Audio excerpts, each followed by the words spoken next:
I have too many questions, like, where is his hammer? Is his hand okay? And is he gonna get a manicure?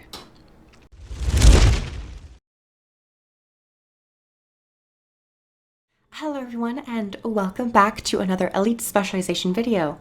In today's video, we're going to be taking a look at the Thief's Elite Specialization, the Deadeye.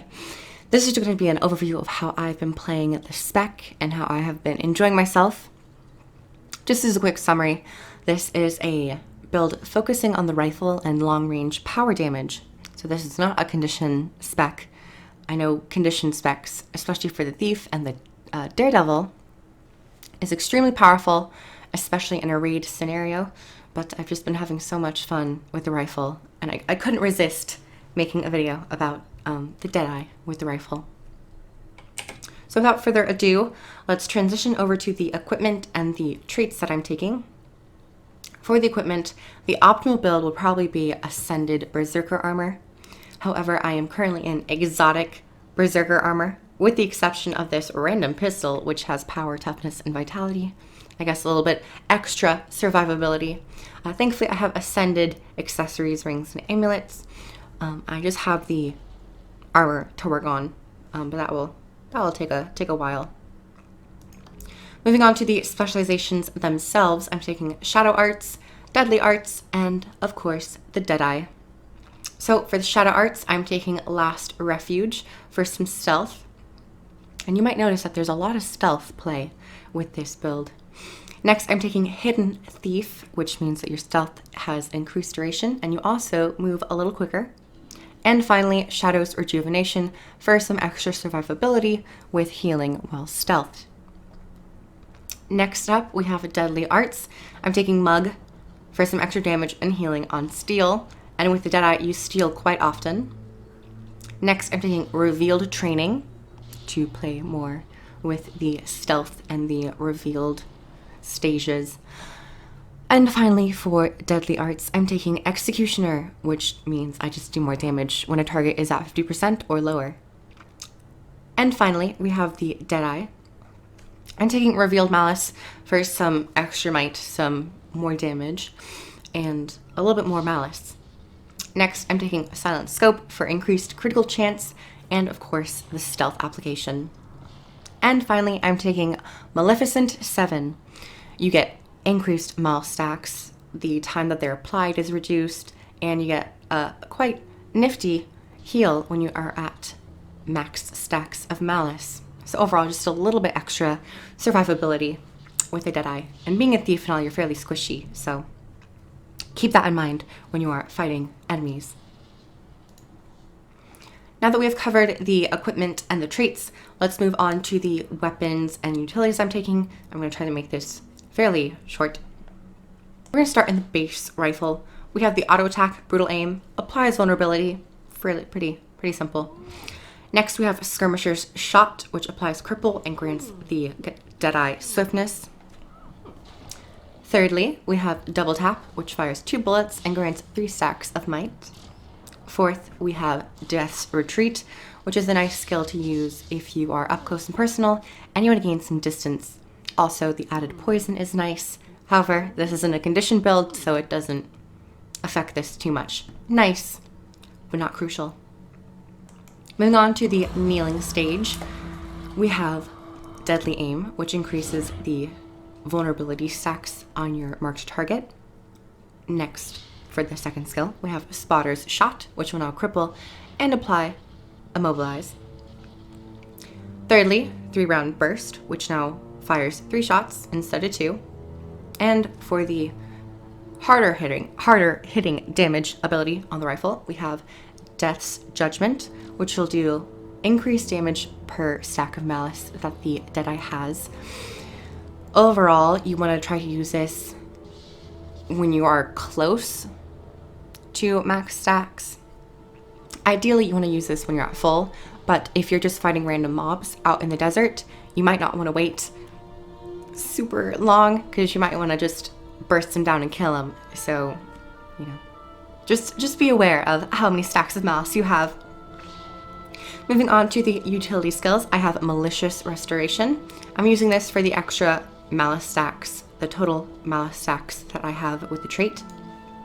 I've also been considering hide in shadows because of the stealth, and withdraw for the mobility and the evasion. Next, I'm taking Shadow Gust. This is for when people get a little too personal with your character and you don't like it. You didn't give them permission, so you knock them back a little bit. And also, if it is on the marked target, they will be launched, which increases the distance that they will be pushed. Next up, we have Shadow Flare, which I'm kind of taking this just for some extra AoE damage. It's also a nice mobility skill to reposition the character, but all in all, I'm taking this for a little bit of AoE damage. And finally, for the main utility skills, I'm taking Roll for Initiative. This is for increased initiative gain, a little bit of an evasion, which means increased mobility, and a stun break. It's always nice. And finally, for the elite skill, I'm taking Shadow Meld to increase my stealth ability and my stealth application to play more with the traits of increased stealth, healing in stealth, and then you do more damage when you come out of stealth. So all in all, I'm trying to hone down my power damage potential. Those are the skills that I have decided to take. Overall, I've been really enjoying this playstyle. I've also been thinking of taking Binding Shadow. Binding Shadow is useful if you are starting the fight and you know that the person won't be necessarily coming close to you every so often. I'd say if you're at greater range, Binding Shadow would be much more useful over Shadow Gust. Or you can take both and then have just really great CC. And then Mercy, if you have multiple targets. I could see Mercy being very useful in a raiding scenario. If there happens to be an encounter where there's basically 3 bosses you have to fight at the same time, that would be really interesting. And with the new raid wing coming out Tuesday in 3 days, you never know. The meta could shift. Certain specializations will be much more suited for certain encounters, and I'm really excited to see how that fares. So overall, I'm now going to be giving my overall opinion on the Deadeye and how I have been enjoying myself. I'm going to be giving some tips for some beginners. As you can see, Death's Judgment does quite a bit of damage when you reach max malice stacks. It's about 13,000 damage. And definitely in PvP, Deadeye is a force to be reckoned with. But we're gonna just kill some, or attempt to kill some enemies over here. I need actually to stealth. Get some more.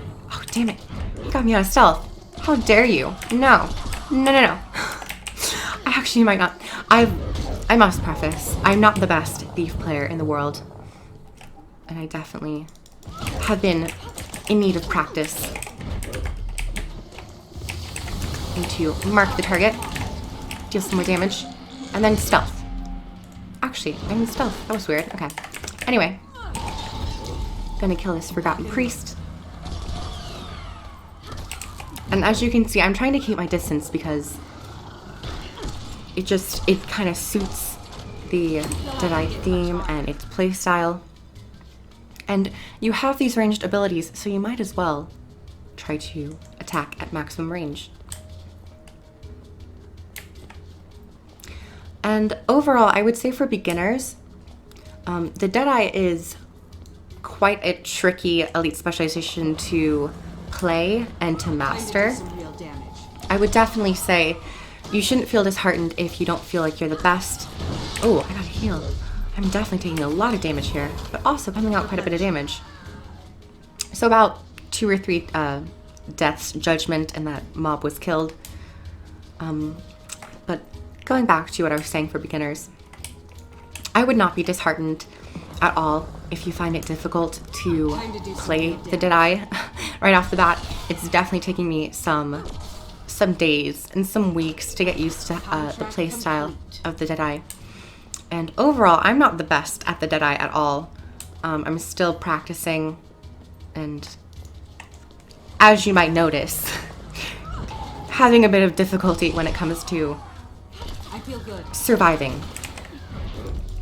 But overall, I'm really enjoying the damage, and I really like the play style of staying at range and trying to snipe down and focus your targets. I'd also recommend for beginner Deadeyes to go in the bounty trains and to stay back a little bit and start to get used to the skills. Because if you're going in like this by yourself when you're fighting veterans, it can be a little difficult, especially when you're fighting griffins, because all they do is evade, and you're like, wow, thank you. Ooh, and Death's Judgment. Mouse stacks will probably be ending soon. I'm gonna roll for some initiative. I've also been considering taking the Trickery trait line, or a specialization, for the extra initiative baseline, because it seems like that'd be very useful if you want to just keep spamming Death's Judgment. And I've actually played around with it a little bit, and it seems to work fairly well. I'm gonna take care of these. And this is a situation where the rifle might not be as useful. You might want to switch over to something, say, the dagger pistol combination. Mark the target. Oh, evaded. Griffins are very annoying to fight in the desert because all they do is evade. Retreat a little bit. Take on some of these griffins. Gonna use some more damage. And then just, oh, they're evading. It's also kind of difficult to know when they're gonna come down and when they evade exactly. Gonna roll for some initiative. Gonna use my mark once again. I can kill the griffin. Nice. Gonna go back with my mark, pop over here. Use my stolen skill. Also to notice that the stolen skills are all different from the base. Excuse me, from the base thief and the base Deadeye, which is quite nice. I was, when they first revealed the Deadeye, worried that the stolen skills wouldn't fit and they just wouldn't flow well, but the new stolen skills work very well, and I couldn't be more accepting of them. So that was a little bit on the Deadeye. I hope you guys enjoyed a little bit of fighting. A couple tips when you're first starting out: keep it slow, keep it simple. Don't try to make things overly complicated. And I would definitely suggest running with bounty trains and just staying in the back and just firing from a distance. It's super satisfying, and it also gets you in the mindset of going out into the desert by yourself if you decide to run with the rifle. So I hope you guys enjoyed that little roundup of how I play the Deadeye, and I will be back hopefully with a Hollowsmith, because that is the final medium armor specialization I have to do. Actually, I think that's the last specialization I have to cover in total. Huh. Interesting. We've made great progress. Everyone, thank you so much for dropping by, and I will see you all in the next video. Bye, everyone. Mwah.